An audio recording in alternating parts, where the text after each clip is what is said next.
Hello, my dudes.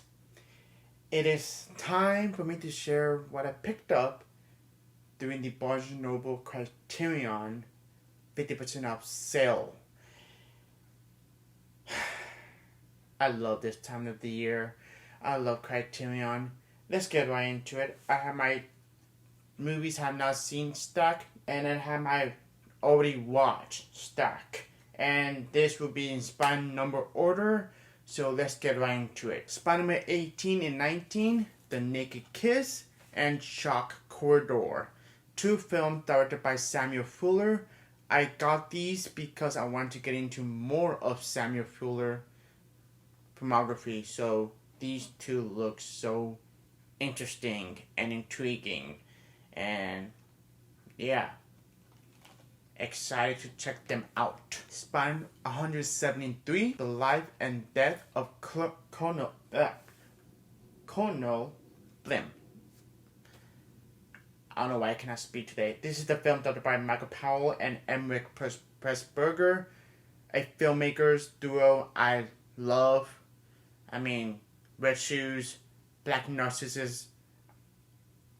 Yeah, I'm excited to check this one out. I've been eyeing on this Blu-ray for quite some time, and I have a feeling that the Criterion is going to upgrade this one on 4K because it's a color film, just like the Red Shoes. They put that out on 4K. Beautiful transfer, by the way. But I'm really excited to check this one out. It's a long one, but I'm really excited because I love Powell and Pressburger films, and I know I'm going to love this one a whole lot. So really looking forward to checking this bad boy out. Spine 213, Richard III. This is a William Shakespeare adaptation started by Laurence Olivier, also starring Laurence Olivier. And I don't know why. I picked this up because I love seeing Shakespeare adaptations. I really do. They fascinated me. I love William Shakespeare work. They fascinated me. One of my favorite William Shakespeare adaptation is the Oliver Hussey version of Romeo and Juliet, and Akira Kurosawa Throne of Blood, which is a Macbeth adaptation. This just looks an epic, grand scale film that I know I'm going to get into because I'm a sucker for William Shakespeare adaptation films. That's just me. But yeah, I'm excited. I really am excited to check this one out. So yeah, that's Richard the Third. Spine 428, Blast of Silence. This is a noir thriller taking place during Christmas time. Sign me up. So this is a huge blind buy, but the synopsis got me intrigued. So yeah. Spine 492, A Christmas Tale. Another film taking place during Christmas time. Cannot wait to check this one out during the month of December. The premise so intriguing. It's very dramatic film, a very sad film.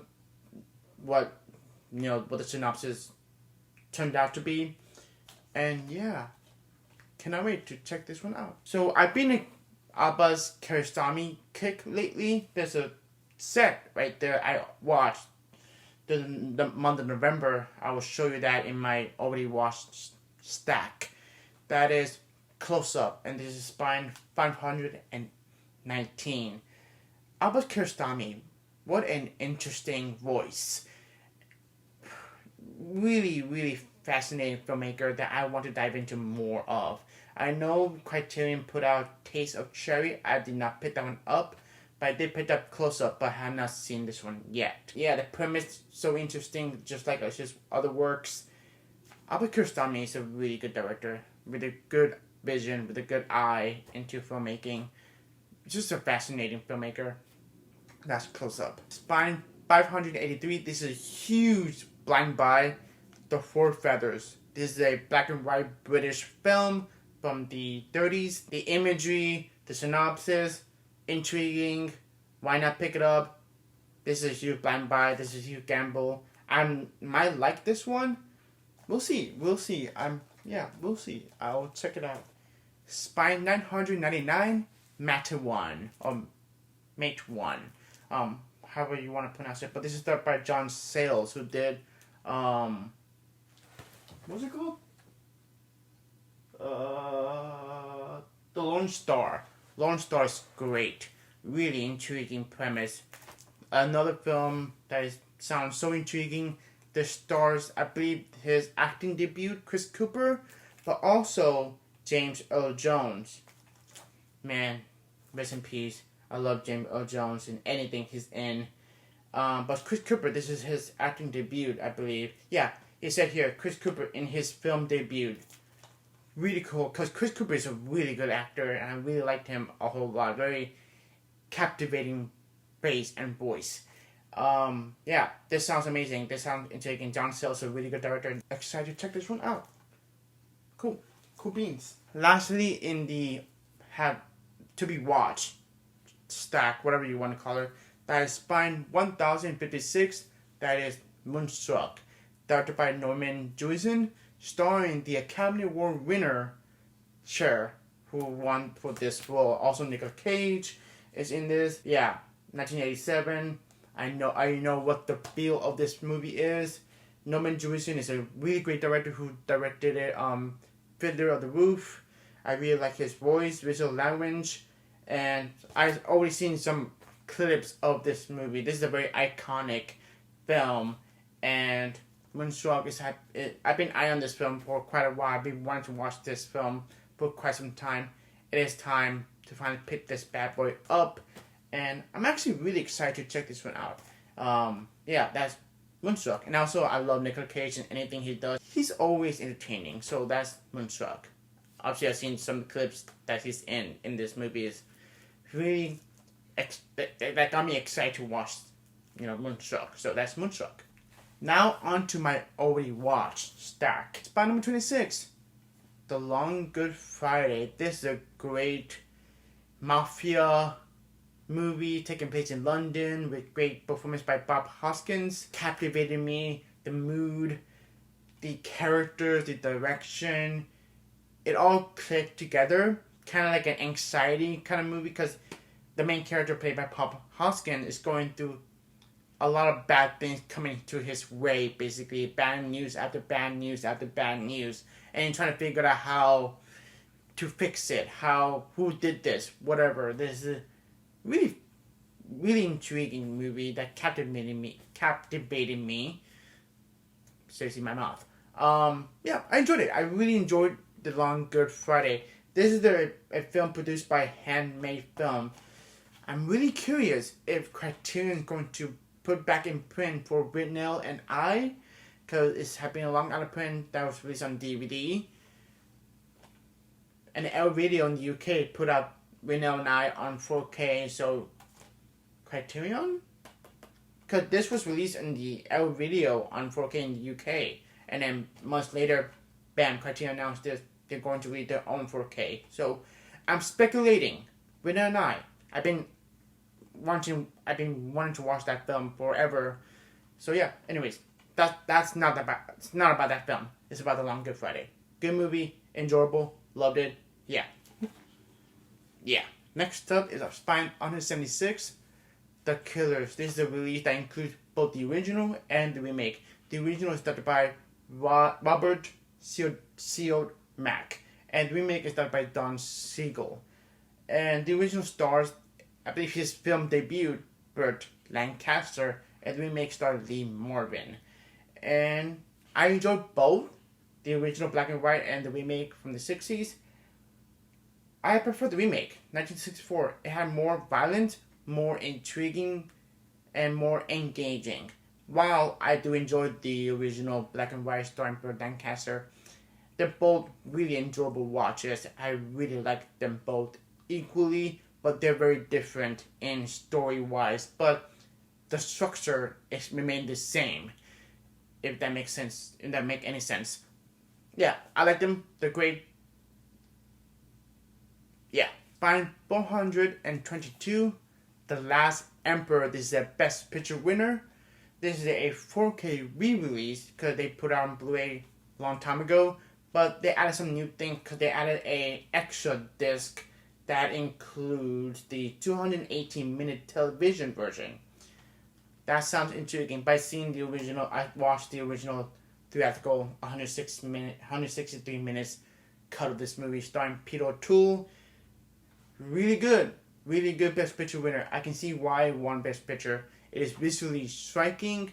The cinematography is so eye-candy. The story of The Last Emperor is very intriguing, very interesting, and I was engaged by it. And the visuals it elevate that for me to watch the story, to continue watching the story. That making sense? My brain, I don't know what's going on with my brain right now. Yeah. Really like this one. I can see why it won Best Picture. It is a slow burn movie. Expect that, but it's rewarding in the end. And this film is directed by Bernardo Bertolucci. This is my first time watching his filmography. I bought it because we share the same name. No, I mean the main reason about this because it's the Best Picture winner, and I'm trying to watch all the Best Picture winners as I can. I'm only missing like 5 or 6 more Best Picture winners I need to see, so I'm getting there. I'm getting to the finish line, which is really exciting.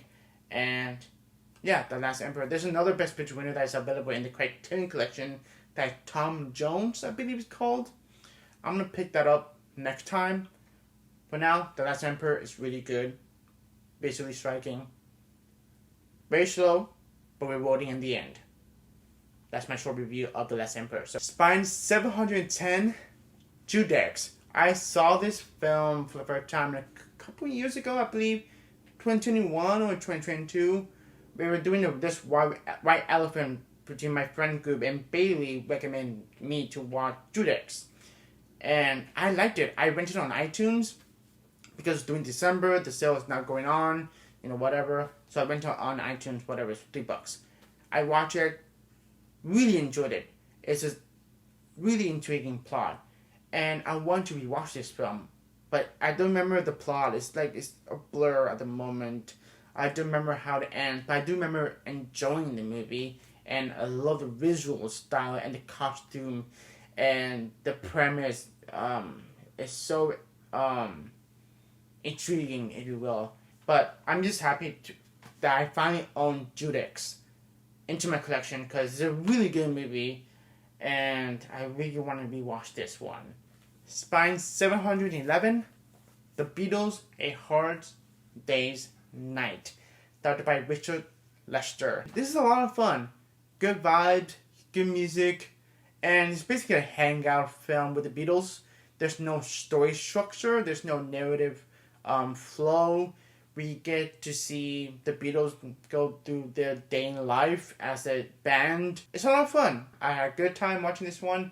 I love listening to the Beatles music because they're iconic and catchy and, recognizable. Yeah, I had a good time. It's not, an amazing movie because there's no narrative structure in this. There's no story. It's just a simple hangout film with the Beatles. And I had a good time, so no complaints, because the Beatles is awesome. So, Spine 720, The Big Chill, starring an all-star cast directed by Lawrence Kasdan. This is kind of like a Thanksgiving kind of movie. It's a fall movie, even though it's not necessarily a Thanksgiving movie, but it reminds me of a Thanksgiving movie because it's a hangout movie with the people that you love. And it's about grief and how to accept that grief. And we get to learn what these people are going through, what their daily life is, and how they're feeling, how they are doing. And like I said, it's an all-star cast. Jeff Goldblum is in this. Tom Berenger is in. Glenn Close, William Hurt, Kevin Kline, Mary Kay Place, Meg Tilly. It is well written. The dialogue is strong and engaging. I can see myself be watching this movie because this film has something to say. Within the characters, it's 3-dimensional. Very good movie. A very fall movie, which I liked. Very gloomy, very fall, very chill, kind of laid back movie. And I had a good time watching this one because the performances all around is great and worth the watch. So that's The Big Chill. Spine 738, Tuesday. That time I saw this film was during my screenwriting class. in 2020 before the pandemic ever hits, which is crazy to think. And I love this film. I really do. It's entertaining. The performance by Dustin Hoffman is great, but also Jessica Lange and Terry Garr. Terry Garr, who recently passed away, sadly, is amazing in this film. So as many other roles that she has done. Really excited to rewatch this film because it's been a long overdue. And for what I remember, the film has something to say. It's very enjoyable, engaging, funny. It's a good movie all around. I know this just got a 4K release in part of the Columbia Classic box set. I believe Volume 5. Oh well. I mean, I'm just happy I own this Criterion Blu-ray because I've been eyeing on this Criterion Blu-ray for quite some time. Spine 990, 991, and 992. A couple minutes ago, I talked about Close Up, a film I have not seen, but it's directed by Abbas Kiarostami. But this trilogy I watched that is directed by Abbas Kiarostami, that is the Coker trilogy, which the films include Where is the Friend's House and Life Goes On Through the Olive Trees. 3 unique films directed by the same man with a beautiful voice, beautiful, vision, and these are laid back, grounded films with a simple story, but yet very effective, very real and genuine. Where is the Friend House? All the actors are not actors. They're not actors. They're real people that Abbas Kiarostami cast them because they felt real and natural. Even the kids, it felt genuine and real, and the way they talk is so like us. They're human beings. And the same when And Life Goes On and Through the Olive Tree. Through the Olive Tree is very interesting because that is the movie about the making of And Life Goes On. And Life Goes On is about, there's a little movie that is there that's Where's the Friend House. It all connected, it's the same universe, but it's like, how do you call this? Like, I don't know what to talk. I don't know how to describe it, but they're fantastic. They're great, and I want more people to see this film. And they're wonderful, wonderful, wonderful discoveries. And knowing I want to check out more of Abbas Kiarostami work, that's why I picked up Close Up, and like the next day when I finished this trilogy up. And yeah, I had a great time binge watching all 3 films in one day.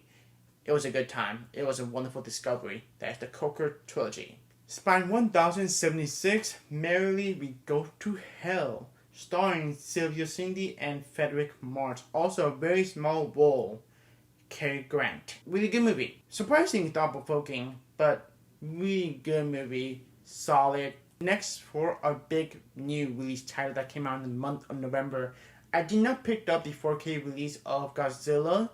I'm debating it.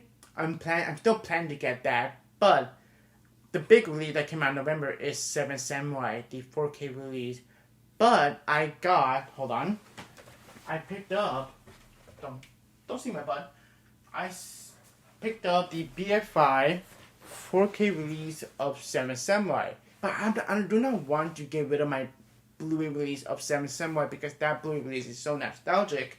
It was a birthday gift from my dad, and I do not want to sell that at all. Same thing with my Godzilla Blu-ray release from the Criterion collection. That was my very first Criterion I ever picked up. I bought it because it was a Godzilla movie. It was the original. I want to see the original before I see the new Garrett Edwards Godzilla film. I bought it not knowing what Criterion is. It was on the display piece in the Barnes & Noble, and bam, Godzilla, the original. And I watched it, loved it, but I was so curious about the logo. I'm like, I researched it. I was in my teens, like 13 years old, 14 years old, and the rest is history. So, yeah, I do not want to get rid of my original Blu-ray release of Godzilla and Seven Samurai because both of those releases are very nostalgic to me. But I am getting the 4K Godzilla release when the time comes, probably on the flash sale. Seven Samurai, I don't know, because I picked up the BFI 4K release which is, different artwork and all that. Really nice booklet, whatever. But I'll keep an eye on the semi 4K release from the Criterion Collection. I don't know, I'm weird, I'm crazy. But anyways, by 1239, we have Scarface, started by Howard Hawks, starring Paul Mooney, as well as Boris Karloff. Really good. Before I watched this, the original, I seen the remake, started by Brian De Palma, starring Al Pacino. Really good movie, great stuff, amazing, entertaining. Al Pacino, iconic, say hello to my little friend line. That's the movie. And I'm always interested in seeing the original starring Paul Mooney and started by Howard Hawks. Damn good. Really good. I really enjoyed it. I honestly prefer this over the remake. The remake is amazing. It's great, but I don't know. It's neck to neck. But I enjoy the original more. But that's just me.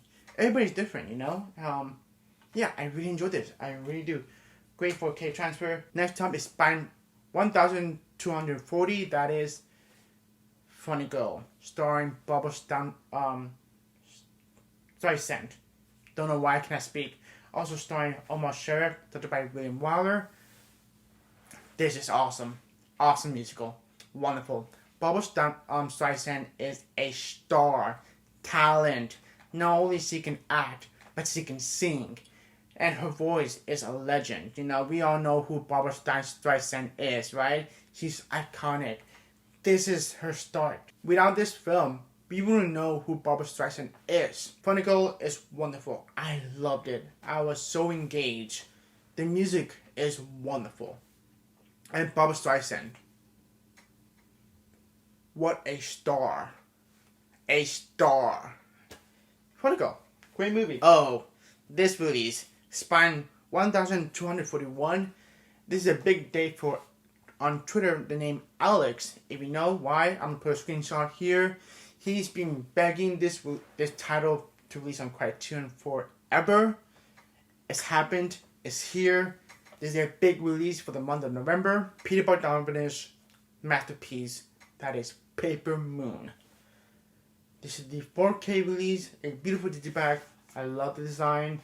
And it's a great film. I saw this film for the first time. I went on iTunes in this past January, in the first month of 2024. I was like, you know what? I heard about this film. I want to check it out. I watched Paper Moon on iTunes. I rented, and I loved it. I think it's a great film, starring Ryan O'Neal, who recently passed away, sadly, Madeline Kahn, and Tatum O'Neal. Fantastic chemistry between the actual father and daughter, but they're strangers in this movie, and they played that roles perfectly. It's beautifully directed. It's wonderful. Masterpiece. Great movie. The fact it's now available on the Criterion Collection, it's exciting that this is part of the catalog, the library of the Criterion Collection. This is so cool, so exciting.